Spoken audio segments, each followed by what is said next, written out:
Hello friends, Manorama cooks চ্যানেলে আপনাদেরকে স্বাগত। আজ আমি শেয়ার করছি সহজে বানানো যায় খুবই টেস্টি সয়াবিন আলু কারি। প্রথমে সয়াবিনগুলো উষ্ণ গরম জলে ভিজিয়ে ধুয়ে জল ঝরিয়ে নিয়েছি আর আলু কেটে নিয়েছি এইভাবে লম্বা লম্বা করে।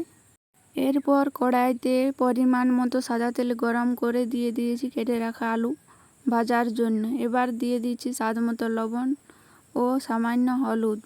এবার নাড়াচাড়া করে আলুটা ভেজে নেব। আলুটা ভাজা ভাজা হয়ে গেছে, এবার তুলে রাখব। এবার ওই তেলে দিয়ে দিচ্ছি জল ঝরিয়ে রাখা সয়াবিন ও সামান্য লবণ দিয়ে এগুলোকেও হালকা নাড়াচাড়া করে ভেজে নেব। সয়াবিনও ভাজা ভাজা হয়ে গেছে, এবার তুলে রাখছি। কড়াইতে পরিমাণ মতো তেল গরম করে দিয়ে দিচ্ছি ফোড়ন। ফোড়নে আছে তেজপাতা ও গোটা জিরে।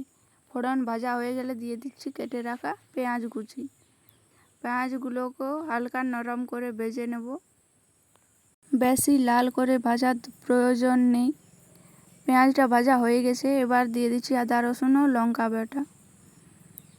সামান্য জল অ্যাড করলাম আর দিচ্ছি সামান্য পরিমাণে হলুদ গুঁড়ো। এবার ভালো করে নাড়াচাড়া করে দিয়ে দিচ্ছি বাটা মশলা, যেটাতে জিরে ধনে মিক্স করে বাটা আছে। এবার মশলা থেকে তেল ছেড়ে না আসা পর্যন্ত ভালো করে ভেজে নিতে হবে। এই যে মশলা তেল ছেড়ে দিয়েছে, এবার দিয়ে দিচ্ছি সামান্য পরিমাণে জল, মশলা যাতে পুড়ে না যায়। এবার নাড়াচাড়া করে দিয়ে দিচ্ছি ভেজে রাখা আলু ও সয়াবিন।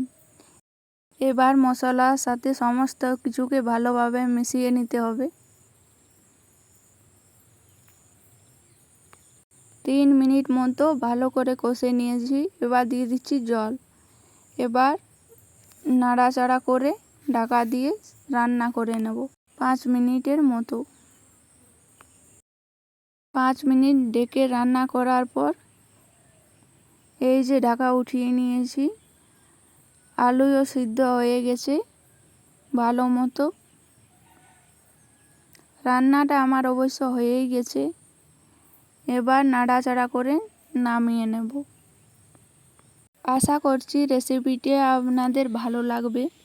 আর চ্যানেলে নতুন এসে থাকলে চ্যানেলটি সাবস্ক্রাইব করতে ভুলবেন না।